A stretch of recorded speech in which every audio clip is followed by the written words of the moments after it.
പ്രധാനപ്പെട്ട ഒരു വാർത്തയിലേക്ക് പോവുകയാണ്. തൊണ്ടിമുതൽ കേസിൽ മുൻമന്ത്രി ആന്റണി രാജുവിന് തിരിച്ചടി. ശിക്ഷാവിധി മരവിപ്പിക്കാൻ കോടതി തയ്യാറായില്ല. ആന്റണി രാജുവിന് തെരഞ്ഞെടുപ്പിൽ മത്സരിക്കാനാകില്ല.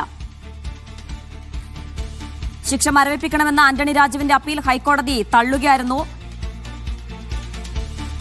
നെടുമങ്ങാട് കോടതിയുടെ 3 വർഷം തടവ് ശിക്ഷ മരവിപ്പിക്കണമെന്നും ഈ ആവശ്യം തള്ളിയ തിരുവനന്തപുരം സെഷൻസ് കോടതി ഉത്തരവ് റദ്ദാക്കണമെന്നുമുള്ള ഹർജിയിൽ ഹൈക്കോടതി സിംഗിൾ ബെഞ്ച് ഉത്തരവ് പറയുകയായിരുന്നു. മുഹമ്മദ് റഫീഖ് ചേരുന്ന വിശദാംശങ്ങൾ നൽകാനായി. ശിക്ഷാവിധി മരവിപ്പിച്ചില്ല റഫീഖ്, അങ്ങനെയാണെങ്കിൽ അദ്ദേഹത്തിന്റെ അയോഗ്യത തുടരും. മറ്റു വിവരങ്ങൾ എങ്ങനെ?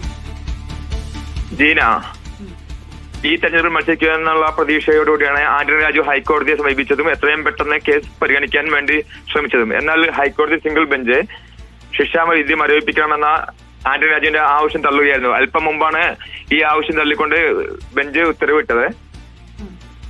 ഇതോടുകൂടി ഈ തെരഞ്ഞെടുപ്പിൽ മത്സരിക്കാൻ ആന്റണി രാജുവിന്റെ സാധ്യത വളരെ കുറവാണ്. അടുത്ത ദിവസങ്ങളിൽ തന്നെ ഹൈക്കോടതി ഡിവിഷൻ ബെഞ്ചിൽ അപ്പീൽ നൽകുകയും ശിക്ഷ മരവിപ്പിക്കുകയും ചെയ്താൽ മാത്രമാണ് ആന്റണി രാജുവിന് ഈ ഇലക്ഷനിൽ മത്സരിക്കാൻ സാധിക്കുക. സിജോ വിജോണിലേക്ക് പോവുകയാണ്. സിജോ, ആന്റണി രാജുവിന് ഒരു പ്രതീക്ഷയുണ്ടായിരുന്നു. ഈ വിധി അദ്ദേഹത്തിന് തിരിച്ചടിയാകുമെന്ന് അദ്ദേഹം കരുതി കാണില്ല. ഈ തെരഞ്ഞെടുപ്പിൽ മത്സരിക്കാൻ കഴിയുമെന്നായിരുന്നു പ്രതീക്ഷ. കോടതിയുടെ ഭാഗത്തുനിന്നുണ്ടായ ഈ ഒരു നിരീക്ഷണം അത് എങ്ങനെ ആന്റണി രാജുവിന് തിരിച്ചടിയാകും? ഒപ്പം കേസിന്റെ പശ്ചാത്തലവും കൂടി. ആന്റണി രാജുവിനെ സംബന്ധിച്ചിടത്തോളം ഏറ്റവും അവസാനത്തെ പ്രതീക്ഷയായിരുന്നു ഹൈക്കോടതിയിൽ നിന്ന് അനുകൂലമായിട്ടുള്ള ഒരു വിധി വരും എന്നുള്ളൊരു കാര്യം. കാരണം ശിക്ഷാവിധി റദ്ദാക്കിയാൽ മാത്രമാണ് ആന്റണി രാജുവിനെ സംബന്ധിച്ചിടത്തോളം തെരഞ്ഞെടുപ്പിൽ മത്സരിക്കാൻ സാധിക്കുകയുള്ളൂ. ഈ തൊണ്ടിമുതൽ കേസിൽ ആന്റണി രാജുവിനെ 3 വർഷത്തേക്ക് ശിക്ഷിച്ചുകൊണ്ടാണ് നെടുമങ്ങാട് കോടതി ഉത്തരവിറക്കിയിരുന്നത്. ജനപ്രാതിനിധ്യ നിയമപ്രകാരം 2 വർഷമോ അതിൽ കൂടുതലോ ഒരാൾ ശിക്ഷിക്കപ്പെട്ടാൽ അയാൾ ആ സമയം മുതൽ അയോഗ്യനാക്കപ്പെടുകയാണ് ചെയ്തിരുന്നത്. അങ്ങനെയാണ് തിരുവനന്തപുരം സെൻട്രൽ മണ്ഡലത്തിൽ നിന്നും മത്സരിച്ച് വിജയിച്ച ആന്റണി രാജു അയോഗ്യനാക്കപ്പെടുന്നത്. തുടർന്ന് തിരുവനന്തപുരം വഞ്ചൂർ കോടതിയെ സമീപിച്ചെങ്കിലും അവിടെ നിന്നും ഇത് ശിക്ഷാവിധി റദ്ദാക്കാനുള്ള അനുമതി ലഭിച്ചില്ല. പിന്നീടാണ് ഹൈക്കോടതിയെ സമീപിക്കുന്ന സാഹചര്യം ഉണ്ടായിരുന്നത്. തനിക്കിതിൽ പങ്കില്ല, താനല്ല ഇത് ചെയ്തതെന്നുള്ളൊരു കാര്യമായിരുന്നു ആന്റണി രാജു വ്യക്തമാക്കിയിരുന്നത്. കോടതിയുടെ ഭാഗത്ത് നിന്ന് ചില പരാമർശങ്ങളും ഉണ്ടായിരുന്നു. അത് ആന്റണി രാജുവിനെ ഇതിനെങ്ങനെയാണ് കണക്ട് ചെയ്യുന്നത് ഉൾപ്പെടെയുള്ള കാര്യങ്ങളാണ് ചോദിച്ചിരുന്നത്. അത്തരം ചില പരാമർശങ്ങൾ ആന്റണി രാജുവിന് ഇത് അനുകൂലമായിട്ടുള്ള ഒരു ഉത്തരവ് വരുമോ എന്നുള്ളൊരു സംശയം നിലനിൽക്കുന്നതായിരുന്നു. പക്ഷേ പ്രോസിക്യൂഷൻ പറഞ്ഞിരുന്നത് ആന്റണി രാജു ആണ് ഈ തൊണ്ടി മുതൽ കോടതിയിൽ നിന്ന് കൊണ്ടുപോകുന്നത്, അത് ഒപ്പിട്ടിരിക്കുന്നത്, ഇതിൽ കൃത്രിമം നടത്തിയതിൽ ആന്റണി രാജുവിന് കൃത്യമായ പങ്കുണ്ട് എന്നുള്ളതാണ്. ആ വാദം അംഗീകരിച്ചുകൊണ്ടാണ് ഇപ്പോൾ ഈ ശിക്ഷാവധി റദ്ദാക്കണമെന്നുള്ള ആന്റണി രാജുവിന്റെ ഹർജി കോടതി തള്ളിയിരിക്കുന്നത്. ഇനി കേസിന്റെ പശ്ചാത്തലത്തിലേക്ക് വരാം.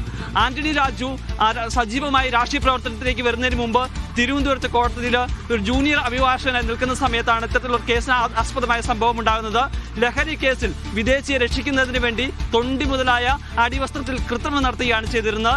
ആന്റണി രാജുവിന്റെ സീനിയർ ആയിട്ടുള്ള സെലിൻ വിൽഫ്രഡ് എന്ന അഭിഭാഷകയാണ് ആന്റണി രാജുവിനെ കൊണ്ട് ഇത്തരത്തിൽ തൊണ്ടി മുതൽ ഷുക്കൂർ, ഇപ്പോൾ ഏറ്റവും പ്രധാനപ്പെട്ട കാര്യം എന്ന് പറഞ്ഞത് ഈ തെരഞ്ഞെടുപ്പിൽ മത്സരിക്കാൻ കഴിയുമെന്നുള്ള ഒരു പ്രതീക്ഷ അദ്ദേഹത്തിനുണ്ടായിരുന്നു. അവസാന പിടിവള്ളി ഹൈക്കോടതി വിധി ഏത് രീതിയിൽ ഉണ്ടാകുമെന്ന് തന്നെയായിരുന്നു. പക്ഷേ കോടതിയും അദ്ദേഹത്തിന്റെ അപ്പീൽ തള്ളിയിരിക്കുകയാണ്. എന്തൊക്കെ നിരീക്ഷണങ്ങളാണ് കോടതിയുടെ ഭാഗത്തും ഈ വിഷയത്തിൽ ഉണ്ടായത്? ജീന, കോടതി വിധിയുടെ വിശദാംശങ്ങൾ ഇനിയും പുറത്തു വരാനിരിക്കുന്നതേയുള്ളൂ. 3 വർഷം തടവാണ് അദ്ദേഹത്തിന് നേരത്തെ വിചാരണ കോടതി ശിക്ഷ വിധിച്ചിരുന്നത്. ആ ശിക്ഷ തൽക്കാലത്തേക്കെങ്കിലും മരവിപ്പിക്കണമെന്നൊരാവശ്യവുമായാണ് അദ്ദേഹം ഹൈക്കോടതിയെ സമീപിച്ചത്. ഈ ഹൈക്കോടതി ഈ കേസിന്റെ വാദത്തിനിടെ പലപ്പോഴും ആന്റണി രാജുവിന് അനുകൂലമായ ചില പരാമർശങ്ങൾ നടത്തിയിരുന്നു.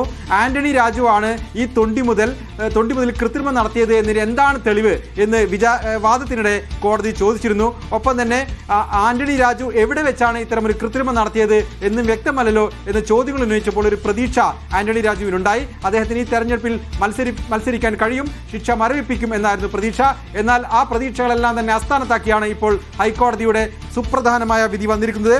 ജസ്റ്റിസ് സി ജയചന്ദ്രന്റെ ബെഞ്ചാണ് ആന്റണി രാജുവിന്റെ ഹർജി തള്ളിക്കൊണ്ട് ശിക്ഷ മരവിപ്പിക്കണമെന്ന ആവശ്യം തള്ളിക്കൊണ്ട് ഉത്തരവിട്ടിരിക്കുന്നത്. ഷുക്കൂർ, ഇനി എന്താണ് അദ്ദേഹത്തിന് മുന്നിലുള്ള വഴി? ഇനി അടുത്ത നീക്കം എന്താകാനാണ് സാധ്യത? തീർച്ചയായും അദ്ദേഹത്തിന് ഡിവിഷൻ ബെഞ്ചിനെ സമീപിക്കാം. ഒരുപക്ഷെ ഇന്ന് തന്നെ അദ്ദേഹം അത്തരമൊരു ശ്രമം നടത്താനുള്ള സാധ്യതയുണ്ട്. കാരണം ക്രിമിനൽ കേസിൽ ശിക്ഷിക്കപ്പെട്ടാൽ ഒരു കാരണവശാലും തെരഞ്ഞെടുപ്പിൽ മത്സരിക്കാനാവില്ല. തെരഞ്ഞെടുപ്പിലുള്ള അയോഗ്യതയാണ് ആ വിധിയോടുകൂടി ഉണ്ടാകുന്നത്. അത്തരമൊരു അയോഗ്യതയിലൂടെയാണ് നിലവിൽ ആന്റണി രാജു കടന്നു പോകുന്നത്. ആ അയോഗ്യത മാറ്റാൻ ഈ ശിക്ഷ മരവിപ്പിക്കുകയല്ലാതെ മറ്റൊരു മാർഗമില്ല. അതുകൊണ്ട് തന്നെ ഇന്ന് തന്നെ അദ്ദേഹം ഡിവിഷൻ ബെഞ്ചിനെ സമീപിക്കാനുള്ള സാധ്യതയുണ്ട്. ഡിവിഷൻ ബെഞ്ചിൽ നിന്നും എന്തെങ്കിലും ഒരു റിലീഫ് ലഭിക്കാതെ അദ്ദേഹത്തിന് ഈ തെരഞ്ഞെടുപ്പിൽ മത്സരിക്കുന്ന കാര്യത്തെക്കുറിച്ച് ചിന്തിക്കാൻ പോലും കഴിയില്ല. അതാണ് വീണ്ടും സിജോ വിജയനിലേക്ക് പോവുകയാണ്. സിജോ, അതാണ് ഏറ്റവും പ്രധാനപ്പെട്ട കാര്യം. ഈ ഒരു ഘട്ടത്തിൽ LDFന്റെ സ്ഥാനാർത്ഥി പ്രഖ്യാപനമെല്ലാം കഴിഞ്ഞതിന് ശേഷം ആന്റണി രാജുവിന് മത്സരിക്കാൻ കഴിയുമെന്നുള്ള ഒരു പ്രതീക്ഷയുണ്ടായിരുന്നു. ഹൈക്കോടതി വിധിയിലായിരുന്നു അദ്ദേഹത്തിന് പ്രതീക്ഷ ഉണ്ടായിരുന്നത്. പല രീതിയിൽ ആന്റണി രാജുവിന് അനുകൂലമായ രീതിയിലുള്ള പരാമർശങ്ങൾ കോടതിയുടെ ഭാഗത്തും ഉണ്ടായതുകൊണ്ടാണ് അത്തരത്തിലൊരു പ്രതീക്ഷ അദ്ദേഹത്തിന് ഉണ്ടായത്. പക്ഷേ വലിയൊരു തിരിച്ചടിയാണ് ഇപ്പോൾ കോടതിയിൽ നിന്ന് ഉണ്ടായിരിക്കുന്നത്. ഇനി അടുത്ത നീക്കമെന്ന് പറഞ്ഞത് മേൽക്കോടതിയെ സമീപിക്കുക അല്ലെങ്കിൽ അപ്പീൽ നൽകുക എന്നതാണ്. പക്ഷേ അദ്ദേഹത്തിന് ഇനിയും അതിനൊരു കാലതാമസം ഉണ്ടാകാനുള്ള സാധ്യത അവിടെയുണ്ട്. ഈ തെരഞ്ഞെടുപ്പിൽ മത്സരിക്കാൻ കഴിയില്ല എന്നുള്ള കാര്യത്തിൽ ഉറപ്പായിരിക്കുകയാണല്ലേ?